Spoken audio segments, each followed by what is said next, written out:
وشفيعنا وحبيبنا ومولانا محمدا عبده ورسوله. أما بعد، فأعوذ بالله من الشيطان الرجيم. بسم الله الرحمن الرحيم. قال الله تبارك وتعالى في كلام المجيد: وما كان للمشركين أن يعبدوا مساجد الله. صدق الله مولانا العظيم. وقال صاحب القرآن سيد الرسل خاتم الأنبياء محمد مصطفى صلى الله عليه وسلم: من بنى لله مسجدا بنى الله له بيتا في الجنة، أو كما قال عليه الصلاة والسلام. تمام محترم معزز مشران کشران و مینو اللہ تبارک و تعالی منگو تاسو و دنیا کی دخل عبادت تبارک پیدا کریو. اللہ جل جلالو فرمائی چې زما د بندګانو د دنیا ته راوستو او راستولو مقصد صرف و صرف د الله عبادت. وما خلقت الجن والانس الا ليعبدون. او د الله جل جلالو دا عبادت دبار الله تبارک و تعالی د مساجدو آغا دیونا منتخب کړي دي چې کوم کې پنځه وخت مسلمانان د خپل رب عبادت کوي. الله تبارک و تعالی موږ تاسو نه هغه کار ایستل غواړي چې کوم باندې الله تبارک و تعالی راضي کیږي. زما محترمو، دا جماعت مسجد بادشاہ ګل صاحب یو تاریخي حیثیت لري او بدی کی زموږ د اکابرو د مشایخو یو عظیم سلسله دې سره او نسبت دې سره قائم دی. د دې جماعت تعمیر په 1850 کې حضرت مولانا سید حبیب شاہ بخاری رحمۃ اللہ علیہ او حضرت مولانا سید امیر شاہ بخاری رحمۃ اللہ علیہ کړه دي. او بیا د هغې نه پس حضرت قطب الاقطاب شیخ المشایخ حضرت پیر سید مہربان علی شاہ بخاری رحمۃ اللہ علیہ د دې جماعت کی توسیع کړې ده او د دې محلي مشرانو هغه دې لپاره زموږ ابتدا کې منتخب کړي وو، مختص کړي وو. بیا وروسته استاد مکار بابا شیخ رحمۃ اللہ علیہ واغېسته ورته او په دې کې توسیع وکړه. الحمدلله دا یو قدیم او تاریخي جماعت دی دا کونی.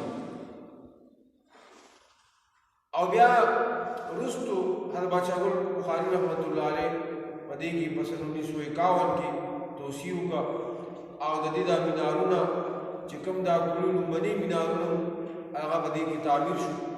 زما محترم، دا یو عظیم تاریخي جماعت دی او په دې کې د ډېرو لویو بزرګانو او د اکابرو د مشایخو نشست و برخاست شوی دی. دلته تشریف راوړی دی، خصوصا زموږ امیر شریعت سید عطاءالله شاه بخاری رحمۃ اللہ علیہ هغه دلته تشریف راوړی دی.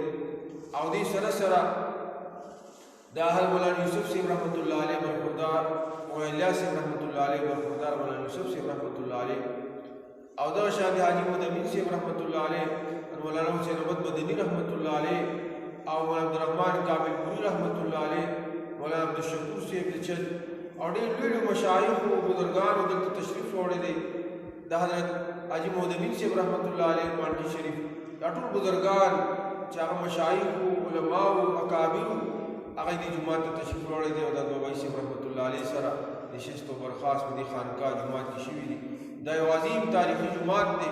الله تبارک و تعالی د دې جماعت نه د علوم دینیو او د تزکیې او لویه سلسله چلولې ده. ډېرو لویو خلکو دلته نه تزکیه د نفوسو کړې ده. د اصلاحي باطن یو مرکز د پوره هندوستان او د افغانستان او د دنیا ګوټ ګوټ ته خلک دلته تشریف راوړل او د خپلې تزکیې دپاره د بابا صاحب رحمۃ اللہ علیہ په دې مجالسو کې به هغوی کېناستل او خپله تزکیه به یې کوله. زما محترمو، دا عظیم جماعت دی، تاریخي جماعت دی. الله تبارک و تعالی زموږ ستاسو نسبت د دې تاریخي جماعت سره ایښی دی. الله جل جلاله مونږ او تاسو نه هغه کار اخیستل غواړي چې کوم د خپلو نیکو بندګانو نه اخلي. الحمدلله د دې جماعت اثر نو تعمیر په 2019 کې هغه شروع شوی دی او الحمدلله ستاسو ورونو بایګانو مشرانو د دې کلي غیورو پښتنو میندو خویندو په پدې کې عظیمه قرباني ورکړې ده او الحمدلله دا جماعت د تکمیل په هغه اخري مراحلو کې دی. الله تبارک وتعالی ستاسو دا تعاون په خپل در کې قبول او منظور وګرځي. تمام محترم د دې جماعتونو تعمیر دا د موږ مسلمانانو کار دی چې دا به مسلمان جوړي. وما كان للمشركين ان يعمروا مساجد الله. مشرکانو دا کار نه چې به الله کور جوړي. دا کوي خو د الله د وحدانیت نه انکاریان دي، دا الله د محبوب پیغمبر علیه الصلاۃ والسلام د رسالت نه منکر دي. څنګه باغې د دې کې حساب ځکه دا مسلمانانو مجموعي ذمہواری ده چې د دې په تعمیر کې باغې باقاعده حساب لي او دا جماعتونه به جوړي. الحمدلله تاسو په دې کې خپله بھرپوره حصه اخیستې ده او خدمت په دې کې کړې ده، سرپرستي مو کړې ده او انشاءالله د دې دا سلسله چې کومه تر تکمیل مراحلو ته رسي انشاءالله ستاسو دا سرپرستي به مونږ سره دغه شانتې جاري او ساري وي. الله تبارک وتعالی زمونږ او ستاسو دا تعاون په خپل در کې قبول او منظور وګرځوي. زما ټول وروڼو بایګانو میندو خویندو راپیل دي چې انشاءالله په دې کې بھرپور طریقې سره تعاون وکړي. الله جل جلاله دې مونږ او تاسو نه کار واخلي په کومه الله پاک هغه راضي